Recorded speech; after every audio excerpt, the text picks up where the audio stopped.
નમસ્કાર ગુજરાત, સ્વાગત છે તમારું આજના તાજા નવા હવામાન સમાચારના વિડીયોની અંદર. મિત્રો, ગુજરાતમાં ચોમાસાની બીજી ઇનિંગ બરાબર જામી છે અને મેઘરાજા મન મૂકીને વરસી રહ્યા છે. મિત્રો, છેલ્લા 24 કલાકમાં રાજ્યના 111 તાલુકાઓમાં નોંધપાત્ર વરસાદ નોંધાયો છે, જેમાં નવસારીના જલાલપોરમાં સૌથી વધુ 6 ઇંચ વરસાદ ખાબક્યો છે.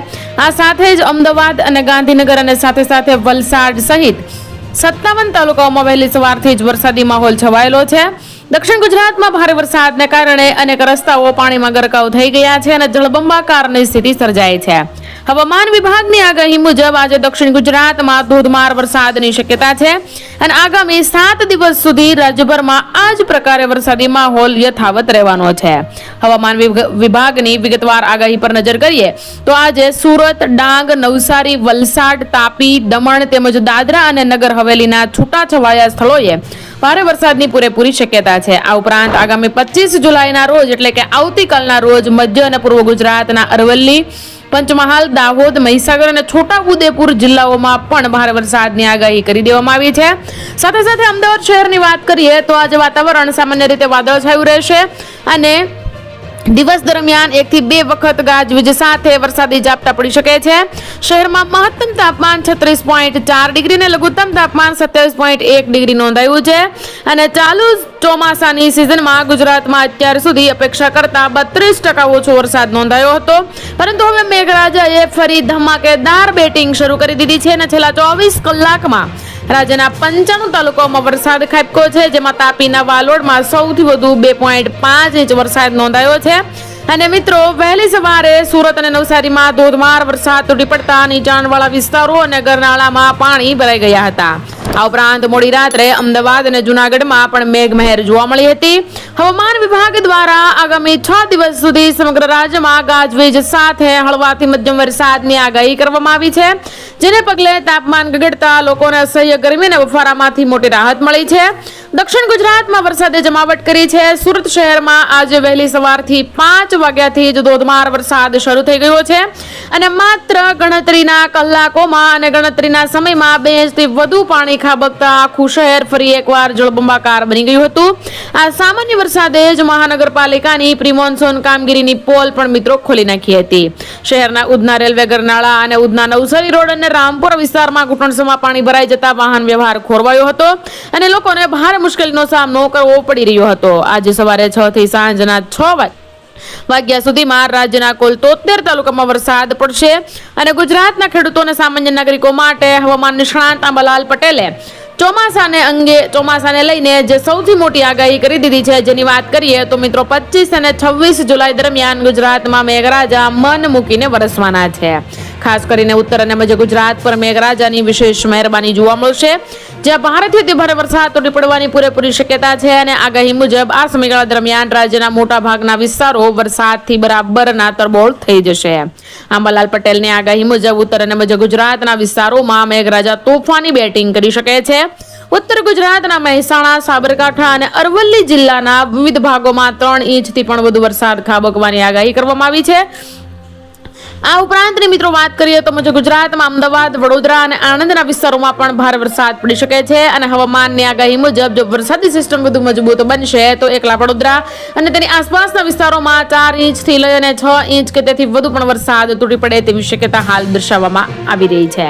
ત્યારબાદની મિત્રો વાત કરી લઈએ તો મધ્ય ગુજરાત ઉપર સંપૂર્ણપણે વરસાદી માહોલથી જે મધ્ય ગુજરાત છે એ સંપૂર્ણપણે ઘેરાયેલું છે. સૌરાષ્ટ્ર અને કચ્છમાં પણ આ વરસાદી માહોલ જામશે. માત્ર ઉત્તર અને મધ્ય ગુજરાત જ નહીં પરંતુ સૌરાષ્ટ્ર અને કચ્છને પણ મેઘરાજા નિરાશ નહીં કરે, કેમ કે અંબાલાલ પટેલના જણાવ્યા અનુસાર મિત્રો કચ્છના કેટલાક ભાગોમાં ભારે વરસાદી ઝાપટા પડી શકે છે. ઉત્તર સૌરાષ્ટ્રના રાજકોટ, સુરેન્દ્રનગર અને મોરબી પંથકમાં હળવાથી લઈને ભારે વરસાદી ઝાપટા પડવાની સંભાવના વ્યક્ત કરવામાં આવી છે. બીજી તરફ દક્ષિણ સૌરાષ્ટ્રમાં મેઘરાજાનું જોર થોડું વધારે રહેશે. ગીર સોમનાથ, અમરેલી અને ભાવનગરમાં સારો એવો વરસાદ ખાબકી શકે છે અને અહીં વિસ્તારોમાં 4 ઇંચથી વધુ વરસાદ નોંધાઈ શકે તેવી સંભાવના છે. જ્યારે દરિયાકાંઠાના વિસ્તારો જેમ કે દેવભૂમિ, દ્વારકા, પોરબંદર અને જામનગરમાં પણ આગામી 2 થી 3 દિવસમાં 4 ઇંચ સુધીનો વરસાદ વરસી જવાની આગાહી કરવામાં આવી છે.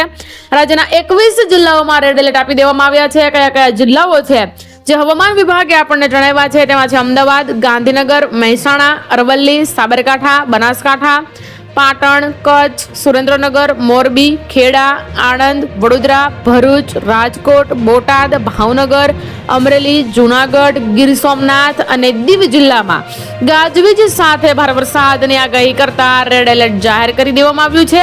ત્યારબાદ હવે ઓરેન્જ એલર્ટ વાળા વિસ્તારની મિત્રો વાત કરીએ તો 15 જિલ્લાઓ એવા છે કે જેમાં હવામાન વિભાગ દ્વારા ઓરેન્જ એલર્ટ આપી દેવામાં આવ્યું છે. તો આ 15 જિલ્લા કયા છે જેની વાત કરી લઈએ તો મહીસાગર, પંચમહાલ, દાહોદ, છોટાઉદેપુર, નર્મદા, સુરત, તાપી, ડાંગ, નવસારી, વલસાડ, જામનગર, દેવભૂમિ દ્વારકા, પોરબંદર, દમણ અને દાદરા નગર હવેલીમાં ઓરેન્જ એલર્ટ જાહેર કરી દેવામાં આવ્યું છે અને આ વિસ્તારોમાં મધ્યમથી ભારે વરસાદ સાથે ગાજવીજની સંભાવના વ્યક્ત કરવામાં આવી છે. ત્યારબાદ 41 થી 61 કિલોમીટર પ્રતિ કલાકની ઝડપે પવન ફૂંકાવાનો છે. તો હવામાન વિભાગે આ વરસાદની સાથે 41 થી 61 કિલોમીટર પ્રતિ કલાકની ઝડપે પવન ફૂંકાવાની પણ આગાહી કરી દીધી છે. અને મિત્રો ભારે પવનને કારણે વૃક્ષો ધારાશાયી થયા છે અને વોટરિક્સને નુકસાન પહોંચવા અને વીજ પુરવઠા પર અસર થવાની શક્યતા હોવાથી ખાસ સાવચેતી રાખવા સૂચના આપવામાં આવી રહી છે. અને મિત્રો વાત કરીએ ગુજરાતમાં આજે એટલે કે 24 તારીખથી લઈને 27 જુલાઈ સુધી ભારેથી અતિભારે વરસાદની આગાહી કરી દેવામાં આવી છે. હવામાન વિભાગ પ્રમાણે હવે દક્ષિણ ગુજરાત સિવાયના વિસ્તારોમાં પણ ભારે વરસાદ થવાની શક્યતા છે. ગુજરાતમાં આગામી 3 દિવસ સુધી હજી ભારેથી અતિભારે વરસાદ પડવાની શક્યતા છે અને કેટલાક વિસ્તારોમાં અત્યંત ભારે વરસાદ થવાની પણ સંભાવના હાલ દર્શાવવામાં આવી રહી છે. મિત્રો આજથી જે વિસ્તારોમાં વરસાદ ઓછો હતો ત્યાં પણ વરસાદ વધવાની સંભાવના છે અને કેટલાક વિસ્તારોમાં જે વાવણી થઈ નથી ત્યાં વાવણી લાયક વરસાદ થવાની પણ સંભાવના દર્શાવવામાં આવી રહી છે. હાલ એક સિસ્ટમ રાજસ્થાન પરથી પસાર થશે અને તેની અસર ગુજરાતને થશે. બીજી તરફ મોન્સૂન ટ્રફ પણ નીચે આવીને રાજસ્થાન પર આવી ગઈ છે અને 23 અક્ષાંશ પર એક શિયર ઝોન બની ગયો છે જેના કારણે આગામી 3 થી 4 દિવસ સુધી રાજ્યમાં વરસાદ પડવાની સંભાવના હાલ દર્શાવવામાં આવી રહી છે. હવે વરસાદ દક્ષિણ ગુજરાત સિવાયના વિસ્તારોમાં પણ વધવાનો છે અને બીજા વિસ્તારોમાં પણ ભારે અને એકાદ બે વિસ્તારોમાં અતિ ભારે વરસાદ થવાની શક્યતા હાલ દર્શાવવામાં આવી રહી છે. અને હાલની પરિસ્થિતિ પ્રમાણે ગુજરાત પર હાલ ચોમાસું સક્રિય છે અને 27 જુલાઈ સુધી આ રાજ્યમાં ભારે વરસાદની સ્થિતિ રહેવાની આગાહી હવામાન વિભાગ દ્વારા કરવામાં આવી છે. મિત્રો 24 થી લઈ 26 જુલાઈ સુધી દક્ષિણ ગુજરાત, મધ્ય ગુજરાત અને ઉત્તર ગુજરાતના વિસ્તારોમાં વધારે વરસાદ પડવાની સંભાવના દર્શાવવામાં આવી છે અને સૌરાષ્ટ્ર તથા કચ્છમાં પણ હવે વરસાદ વધે તેવી સંભાવના હાલ દર્શાવવામાં આવી રહી છે. ત્યારબાદ મિત્રો સુરત, વલસાડ, નવસારી અને ડાંગ સહિત દક્ષિણ ગુજરાતમાં 4 દિવસથી સતત વરસાદ ચાલુ છે અને તેમાં પણ છેલ્લા 24 કલાકમાં આ જિલ્લાઓમાં અતિશય ભારે વરસાદ પડી ચૂક્યો છે. મિત્રો તે જિલ્લાની વાત કરી લઈએ તો આ તમામ જિલ્લાઓની અંદર દક્ષિણ ગુજરાતમાં ભયંકર વરસાદ વરસ્યો છે. છેલ્લા 24 કલાકમાં ઉમરા ગામમાં સૌથી વધુ 35.67 ઇંચ વરસાદ ખાબક્યો છે. કપરડામાં 28.78 ઇંચ, નાના પોંઢામાં 25.31 ઇંચ, ધરમપુરમાં 19.65 ઇંચ, પારડીમાં 17.64 ઇંચ, વાપીમાં 16.26 ઇંચ અને વલસાડમાં 15.87 ઇંચ વરસાદ પડ્યો છે. અને સુરતમાં પણ ઉમરાપાડા, અંબિકા, પલસાણા, મહુવા અને બારડોલીમાં રેલમછેલ છે અને નવસારીમાં વાસંદા તાલુકામાં 17, ખેરગામમાં 14 ઇંચ વરસાદ પડ્યો છે. જ્યારે ચીખલી, ગણદેવી, જલાલપોર અને નવસારી તાલુકામાં પણ 6 ઇંચ કરતાં વધુ વરસાદ ખાબકી ચૂક્યો છે. ત્યારબાદ મિત્રો તાપી જિલ્લામાં ડોણવણમાં 14 ઇંચ વરસાદ પડ્યો છે, જ્યારે વાલોડમાં 10 ઇંચ અને વ્યારામાં 9 ઇંચ વરસાદ પડ્યો છે. સાથે સાથે સુરતમાં વરાછાના બંને ઝોનમાં 5 ઇંચથી વધારે વરસાદ પડી ચૂક્યો છે અને ડાંગના વઘણીમાં 14 ઇંચ, સાપુતારામાં 8 ઇંચ અને આહવામાં 6 ઇંચ વરસાદ પડ્યો છે અને દક્ષિણ ગુજરાતની બધી નદીઓની જળ સપાટીમાં સતત વધારો થઈ રહ્યો છે. સુરતની ભેદવાડ અને સીમાડા ખાડી છલકાઈ ગઈ હોવાના અહેવાલ અત્યારે હાલ સામે આવી રહ્યા છે. સુરત, નવસારી અને વલસાડ જિલ્લાની તમામ સ્કૂલોમાં આજે રજા જાહેર કરી દેવામાં આવી છે. મિત્રો હવામાન વિભાગ મુજબ છેલ્લા 24 કલાકમાં ઉત્તર ગુજરાતના કેટલાક ભાગો અને કચ્છમાં પણ અમુક જગ્યાએ વરસાદ પડ્યો છે. તાપી અને ભરૂચ જિલ્લામાં પણ ભારે વરસાદ પડી ચૂક્યો છે. હવે મિત્રો વરસાદની કઈ સિસ્ટમ જે છે એ અત્યારે આપણા ગુજરાતને ધમરોળી રહી છે જેની ખાસ આપણે વાત કરી લઈએ તો અમદાવાદ સ્થિત હવામાન કચેરીએ હજુ પણ 7 દિવસ માટે ગુજરાતના કેટલાક ભાગો માટે ભારેથી અતિભારે વરસાદની આગાહી કરી દીધી છે. 26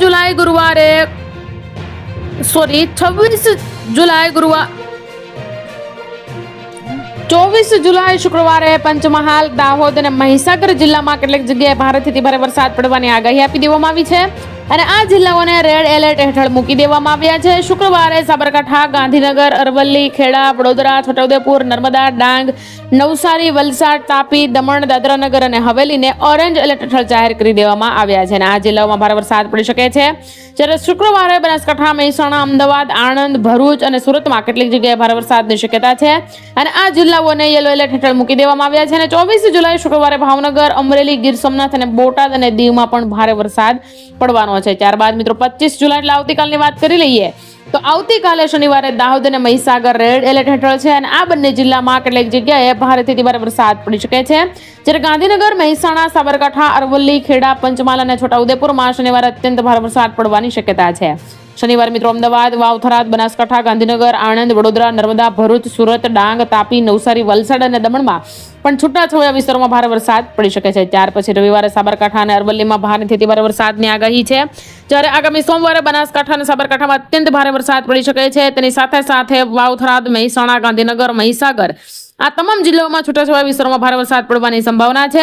આજે અમદાવાદ અને આસપાસના વિસ્તારોમાં આકાશ વાદળછાયું રહેશે અને 1 થી 2 ઝાપટા પડવાની સંભાવના વ્યક્ત કરવામાં આવી છે. તો મિત્રો આ હતા આજના તાજા નવા હવામાન સમાચાર. આવા જ હવામાન સમાચાર સાંભળવા માટે આપણી ચેનલને આજે સબસ્ક્રાઇબ કરી લો અને કમેન્ટ બોક્સમાં તમે ક્યાંથી આ વિડીયો જોઈ રહ્યા છો એ ખાસ અમને જણાવી દેજો. ફરી મળીશું એક તાજા નવા હવામાનના અહેવાલ સાથે. ત્યાં સુધી મને રજા આપો. જય હિન્દ, જય ભારત.